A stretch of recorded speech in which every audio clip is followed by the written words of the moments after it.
Hello बच्चों, तो आओ प्रश्न को देखते हैं। समाकलन साइन क्यूब एक्स गुनी कॉस क्यूब एक्स गुनी डी एक्स का मान क्या होगा। तो इसके लिए बच्चों हमें चार विकल्प दिया गया है।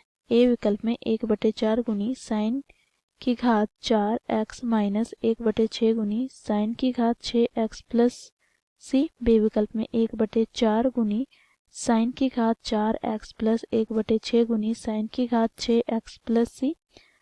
सी विकल्प में 1/4 गुनी कॉस की घात 4x माइनस 1/6 गुनी कॉस की घात 6x प्लस सी। डी विकल्प में इनमें से कोई नहीं। तो दिए गए चारों विकल्प में से हमें सही विकल्प का चयन करना है। दिए गए प्रश्न की मुख्य अवधारणा की बात करें तो बच्चों यहाँ पर हम देखेंगे यदि sine square x plus cos square x की बात करें तो बच्चों इसका योग हमें प्राप्त हो जाएगा 1 के बराबर।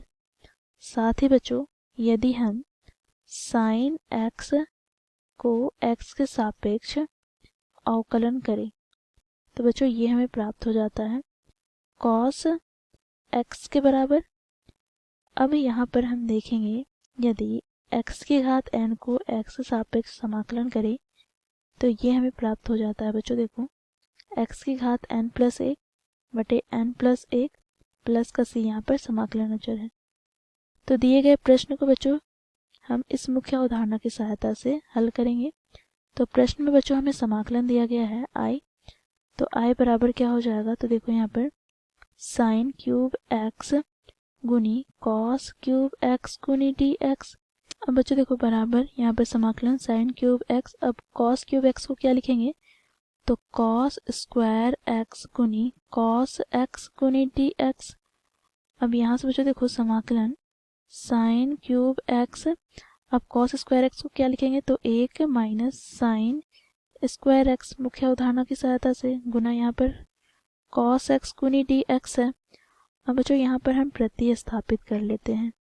तो यहाँ पर हम लिखेंगे माना साइन एक्स बराबर टी। अब बच्चों दोनों और हम x के सापेक्ष में अवकलन करेंगे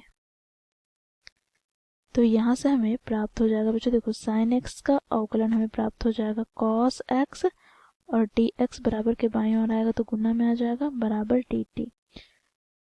अब बच्चों यहाँ पर i बराबर हमें क्या प्राप्त हो गया, तो देखो i बराबर यहाँ से साइन एक्स हम लोगों ने t माना है तो साइन क्यूब हो जाएगा और यहाँ से बच्चों देखो 1 माइनस टी स्क्वायर गुनी यहाँ पर कॉस एक्स गुनी डी एक्स के स्थान पर क्या लिख सकते हैं, तो डी टी।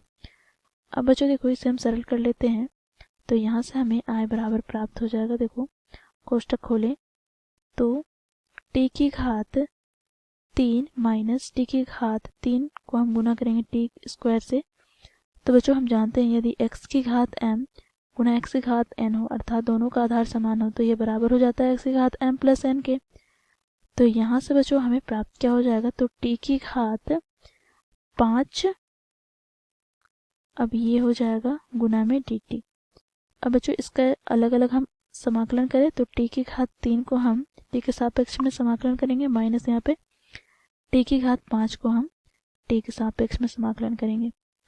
तो बच्चों इसका हमें समाकलन प्राप्त हो जाएगा t की घात 3 प्लस 1 बटे में 3 प्लस 1 माइनस यहाँ पे t की घात 5 प्लस 1 बटे में 5 प्लस 1 और प्लस का सी समाकलन अचर है।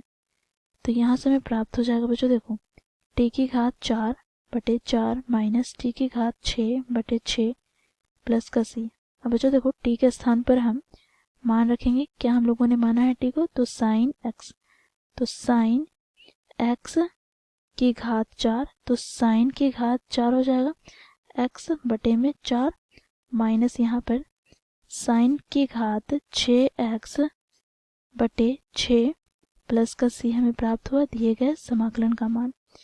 तो ये हो जाएगा बच्चों हमारे दिए गए प्रश्न का उत्तर। अब हम विकल्प की ओर चलेंगे तो कौन से विकल्प में यह दिया गया है, तो देखो यहाँ पर 1/4 गुनी sine cube x minus 1/6 sine की घात 6x प्लस सी।